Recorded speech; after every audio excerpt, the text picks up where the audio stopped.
Wow! Gising na siya! Ang pala mo rin dito sa bahay. Nay, wag ngayon please. Alam mo, bilib din ako sa'yo eh. Wala na nga tayong makain, nagpabuntis ka pa. Buti pa yung anak ni Rosa, pag-aaral ay natupag. Nakakawalang gana! Yan, umalis ka! Diyan ka magaling! Kasalanan mo to! Sinira mo yung future ko! Ate, please, tigilan mo yan. Walang kasalanan yung bata. Hindi! Dahil dito, galit sa akin si nanay. Kaya dapat mawala na to! Ate, wag! Ate! Anak, kain ka na. Nay? Sorry anak ha sa mga sinabi ko. Hayaan mo, babawi ako sa'yo ha. Thank you, Nay. Nay, sumasakit yan ko. Nay! Oo, yung pinag-usapan natin ha. Hihintayin ko lang mga anak tong babaeng to. Pag nabigay ko na yung bata, ibigay mo na agad yung pera sa akin ha. Palak ibenta ni nanay yung anak ko. O anak, okay ka lang? Walang hiya ka, Nay! Ang sama mo! Akala ko, totoo nagbago ka na. Pera pa rin pala yung nasa utak mo. Abay, bakit? Wala ka nang pakinabang dito. At least yung anak mo, mapapakinabangan ko. Wala ka namang papakain dyan eh. Napakasama mo! Lalayas na ako sa impyernong to! Sige, lumayas ka! Sino tinakot mo? Tignan natin kung saan ka pupulutin. Hello, Bes. Hello, Bes. Kilala mo ba si Edward? Oo, Bes. Siya yung ama ng dinadala ko. Mayaman pala sila, Bes. Gusto kanyang makita kasi gusto niyang panagutan yung baby mo. Talaga? Oo, Bes. Ito na yun, Bes. Bes, hindi mo na kailangan magtiis na nanay mo. Hindi pwedeng anak ko lang ang makikinabang sa yaman ng lalaking yun. Dapat ako din.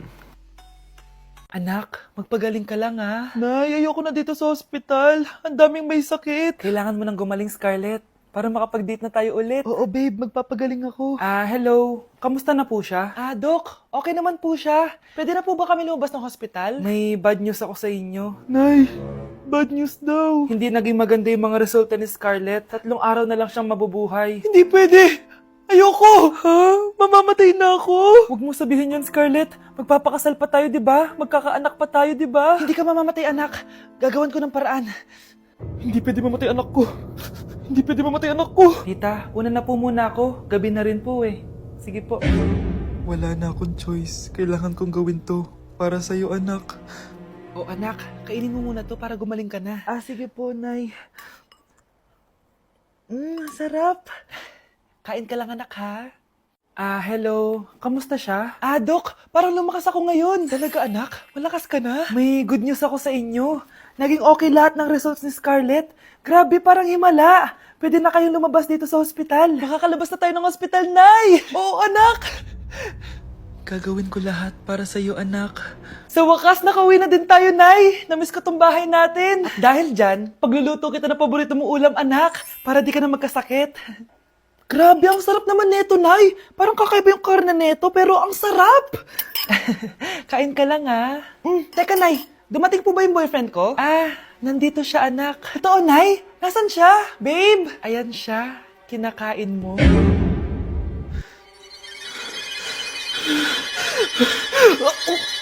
Baby, away tayo. O ano, anak? Puro bebe time na lang? Di ba may exam ka pa bukas?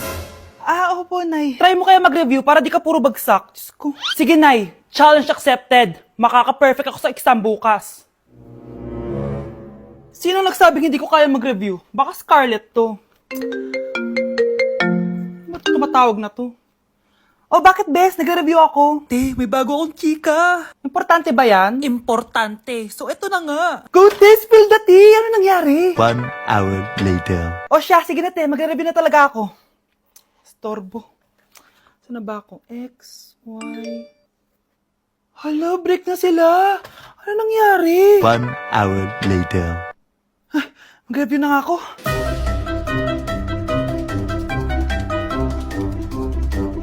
Good morning, anak! Anak, bakit kinitsura mo? Hanay, nag-review ako buong gabi. Akala ko puro numbers lang yung math. Bakit may X and Y? Di bale, anak, gamitin mo tong Radiance Glow Pure Blossom Elixirs ng YOU. Meron tong toner essence at illuminating serum. Ano naman yun, Nay? Ano to? Nakaka-bright, repair, at protekto ng skin. At di lang yun anak, nakaka-reduce to ng oiliness at ng skin texture. Suitable to for all skin types, kaya gamitin mo to para fresh ka bago ka mag-exam. Ay, ang fresh nga. Glass skin, no? Super lightweight at super dali lang pala i-apply nito, Nay. Go na, anak. Islay mo na yung exam mo. Good morning, class. Ready na ba kayo mag-exam? Sure nang makaka-perfect ako kasi nag-review ako. First question. Kung 5 ang kinain na pizza ni Maria at 2 ang sapatos ni Cardo, gaano kalayo ang Earth sa black hole?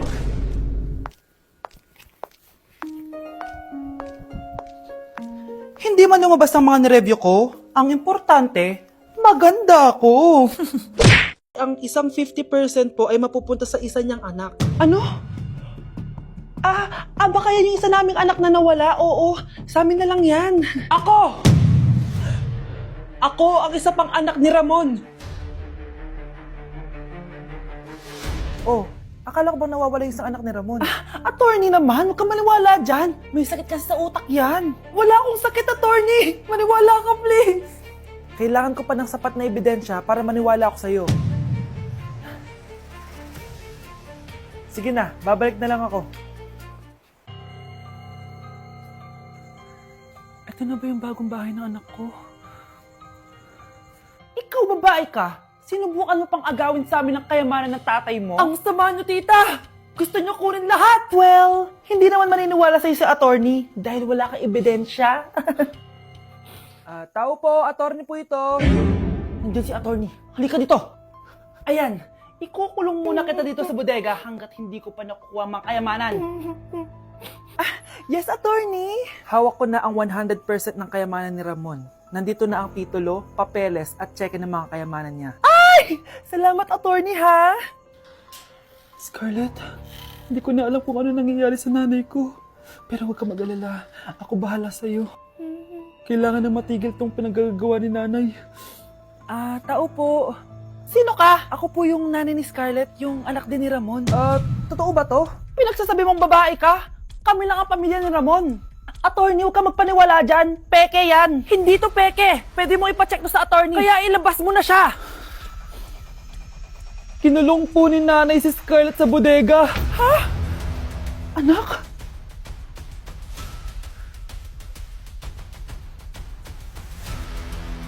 Kinulong po ni nanay si Scarlett sa bodega. Ha? Anak? Anak? Walang iya talaga yung tita mo. Anak, sorry kung ngayon na ako nagpakita. Pinakulong kasi ako ng babaeng yan. Deserve mong makulong. Ikaw ang ikukulong namin dahil child abuse ang ginagawa mo. Ano? At hindi mo na din makukuha ang 50% ng mana. Hindi pwede! Nay, masaya ako na nandito ka na. At hindi na din tayo maghihirap dahil sa pamana ni tatay. Masaya din ako, anak. Siyempre kasama ka dito sa Manta.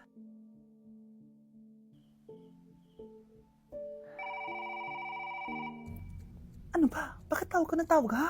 Oo, wala silang kaalam-alam. Sige na, baka mahuli pa tayo. Sa wakas, sa atin na ang mana. Maghahati tayo dito. Palayasin mo na yung mga batang yun, ha? Ako bahala. Ang galing talaga natin magpanggap date. Mga anak, aalis na tayo dito sa bahay. Lilipat tayo sa mas malaking bahay. O eto, mga gamit nyo, inimpake ko na. Talaga, Nay? Scarlett, huwag ka maniwala dyan. Nagpapanggap lang yung nanay mo. Samantha, ano yung mga pinagsasabi mo? Magjowa sila ni attorney. Sinet up nila tayo. Ganyan ba ang ugali mo, Samantha? Kaparehas ng nanay mong sinungaling? Samantha, ano ba? Kung ayaw mo sumama, edi wag. Sige, kung totoong anak mo talaga si Scarlett, saan at kailan mo siya ipinanganak? Ang dali naman yan. Edi sa Manila. Pinanganak ako sa ibang bansa. Hindi ikaw ang nanay ko. Ay, oo nga pala, sa ibang bansa pala. Sorry, nakalimutan ko. Ang dami namang drama. Total, nasa amin na ang mana. Umalis na kayong dalawa. Kung ayaw niyong pati kayo, ipakulong ko. Kung meron mang makukulong, kayong dalawa yon. Salamat sa pagtawag, Samantha. Inaaresto kita, attorney, sa kasong panloloko. Palpak ka talaga! Naisahan niyo ako ngayon, ha? Hindi pa ako tapos sa inyo. Talagang sinira mo yung sarili mo, attorney, para sa pera. At ang dami mo na palang naloko. Samantha, huwag na tayong maghiwalay, please. Oo, Scarlett. Dito lang ako palagi sa tabi mo. Kayong dalawa, mag-ingat kayo palagi, ha?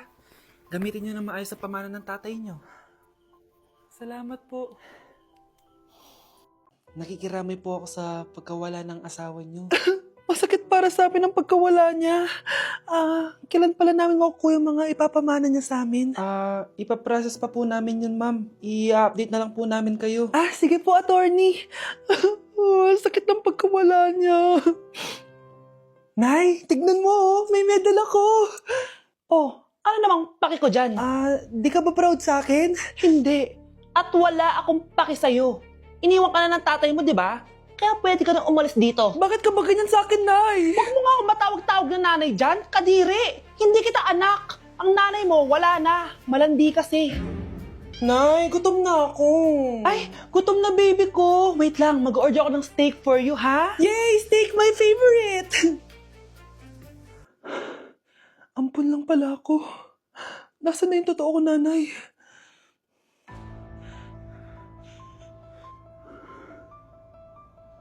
Tulog sila.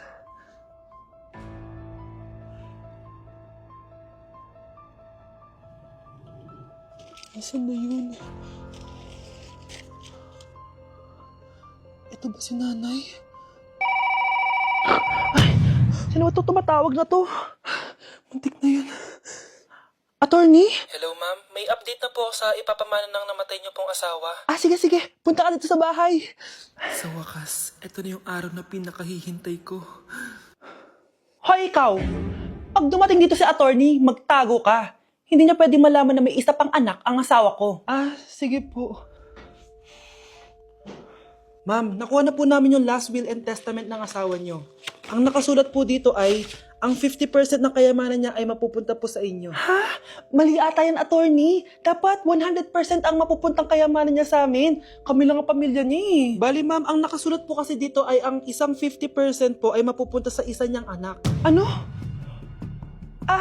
Baka yan yung isa naming anak na nawala. Oo, sa amin na lang yan. Ako ang isa pang anak ni Ramon.